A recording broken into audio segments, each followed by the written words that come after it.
Et si nous étions tous envahis par des aliens? Non mais qu'est-ce que tu vas encore nous sortir là? Mais j'en ai marre. Et maintenant, la potion magique de... Pollution, hormones, sucre, bisphénol, aspartame, ménel, Monsanto. Mais où allons-nous? Je crois que c'est pile. Imaginez des êtres longs et sinueux qui se dandinent, rampent, ondulent, farfouillent, pondent. Imaginez que ces êtres se cachent dans vos biofilms. J'adore les biofilms d'horreur, vous savez, ces fines membranes gluantes fabriquées par certaines de nos bactéries. Imaginez qu'ils se roulent dans vos métaux lourds pour disparaître des radars de votre immunité, qu'ils se repaissent de vos glucides, vous incitent à consommer encore plus, utilisant leurs toxines pour générer des fringales inexpliquées qui vous envoient directement dans le placard à chips, sur l'autel du chocolat ou dans la crypte à Bombec, si c'est Halloween. Et surtout, imaginez qu'ils ne se logent pas que dans vos intestins, mais partout, je dis bien partout, du fond de votre talon droit jusqu'au centre du cerveau. Vous vous souvenez quand vous étiez môme? Dès qu'on vous voyait vous gratter le creux du pantalon, hop, vermifuge. Je crois que c'était du pot vanille ou du fluvermal. Puis plus rien, on arrive à 50 ou 60 balais sans plus trop de gratouilles. Quoique, quand je pose la question en consultation, on a des surprises. L'adulte ne clame pas le cri du fond de son pantalon, vous pensez bien. Toutefois, un ventre qui gonfle malgré tous nos efforts alimentaires, des maux de tête, des douleurs ici ou là. Pareil, sans explication. Un cerveau qui tourne pas rond, un organe qui peine au boulot. Mais de quoi tu parles là? Et toujours cette addiction au sucré, aux glucides en général. Ne cherchez pas, nous avons tous des aliens dans nos tissus et ça ne se voit pas forcément du moins. Vous avez sûrement entendu parler des protocoles du docteur Hulda Clark qui dit que la majorité des maladies chroniques sont dues à deux facteurs principaux, la présence de parasites dans l'organisme et l'accumulation de polluants chimiques ou métalliques. Ces deux éléments interagissent souvent. Les polluants affaiblissent le système immunitaire, ce qui permet aux parasites de s'installer plus facilement. Ah, les parasites. Le docteur Clark définit le mot parasite de façon très large. Pour elle, c'est tout organisme vivant qui tire profit de nous, que ce soit un ver, une bactérie, un champignon ou même un virus, et même un copain, un voisin, bref. Elle affirme que la médecine moderne sous-estime la fréquence et la gravité de ces infections chroniques. D'après ses observations, presque toutes les personnes atteintes de maladies graves ou persistantes, fatigue chronique, arthrite, cancer, dépression, tout ça, hébergent une ou plusieurs formes de parasites. Alors elle identifie un parasite particulier comme le plus dangereux, c'est le Phaseolopsis busci.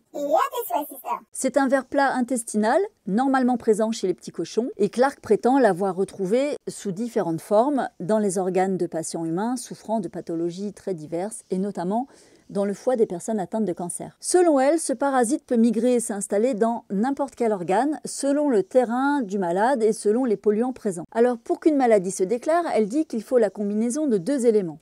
Il faut la présence d'un parasite et il faut la présence d'un solvant chimique spécifique, comme l'alcool isopropylique, le benzène ou le xylène.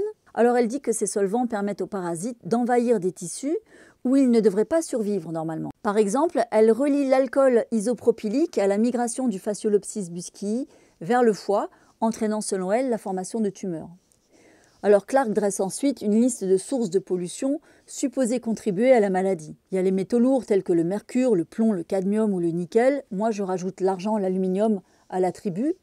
Les solvants chimiques issus des produits ménagers, des cosmétiques, des plastiques et des carburants. Les mycotoxines, les toxines des moisissures, présentes dans les aliments conservés trop longtemps. Les toxines physiques, comme l'amiante, alors c'est plus rare maintenant, quoique. Ou alors les fibres de verre, alors ça, en revanche, il y en a partout. Les produits chimiques alimentaires comme les conservateurs, les arômes artificiels, les colorants. Selon elle, ces polluants empoisonnent lentement le corps, perturbent les échanges cellulaires et créent un environnement favorable aux parasites et aux virus. Ces cures sont très intéressantes et réputées, avec le brou de noix, l'absinthe, la girofle et puis deux, trois compléments alimentaires. Elles sont très bien, très efficaces, mais le gros défaut, c'est qu'elles coûtent vraiment très cher. Et comme c'est sur du long terme, en fait, ça devient une médecine de riche. Certains toubibs à l'ancienne claironnent encore « vermifugez-vous 2 fois par an », comme Jean-Pierre Willem. Certains naturaux y pensent aussi, pas tous. Pour ma part, je m'intéresse à ces bébêtes depuis peu finalement. C'est Jean-Pierre Willem qui m'a convaincu, puis après la lecture de Clark. Et puis, je suis tombée sur les travaux d'une toubib américaine, le docteur Jennifer Daniels, qui a beaucoup cherché à ce sujet et qui a découvert que depuis des temps très anciens, on utilisait la résine de certains pins pour soigner tout un tas de trucs, dont les parasitoses les plus coriaces.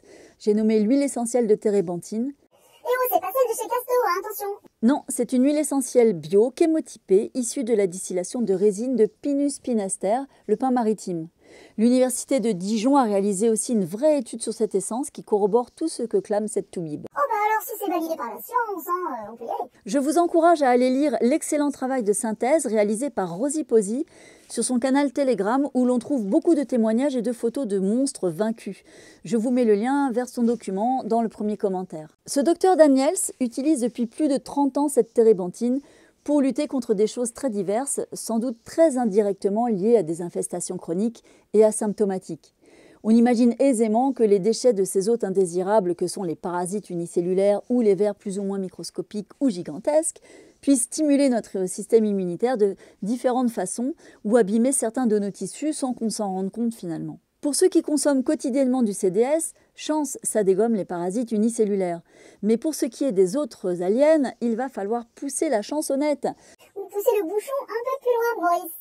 Sachez qu'une coproculture, c'est l'examen des selles, donc l'analyse du caca. Et non, ce n'est pas une réunion de syndic de copropriétaires, quoique finalement c'est un peu ça. On fait l'appel de tous ceux qui ne payent pas leur loyer, non? Une copro donc ne suffit pas toujours à diagnostiquer leur présence car les vers ne sont peut-être plus dans le système digestif ou alors ils sont plaqués contre la paroi intestinale bien planqués dans le biofilm. En fait ils sont pas fous ces vers.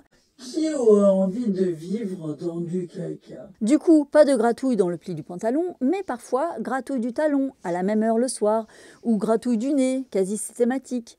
En tout cas, si la cropo est positive, n'hésitez pas à revoir le médecin qui l'a prescrite parce qu'il vous donnera le vermifuge adapté et vous n'aurez plus qu'à travailler votre terrain pour ne pas être réinfesté. Alors oui, j'encourage le déparasitage automatique et manger de l'ail et des clous de girofle ne suffira pas. C'est pas assez puissant, le spectre n'est pas assez large. Il y a les produits chimiques prescrits évidemment comme le métronidazole, le praxicantel, l'ivermectine et puis il y a la térébenthine avec de nombreux protocoles que je vous invite à étudier dans le document de Rosie Posy ou dans les écrits du docteur Daniels et d'autres soignants rodés dans cet usage. Ce qu'il faut savoir, et là je cite Rosie qui cite Daniels, c'est que la térébenthine est efficace sur les parasites, leurs larves, mais aussi les champignons, levures, bactéries, pathogènes, virus. Bon, pour ces derniers, on a déjà le CDS, c'est sûr. Elle agit dans tout l'organisme sans barrière. Les parasites sont donc atteints où qu'ils soient logés dans le corps humain.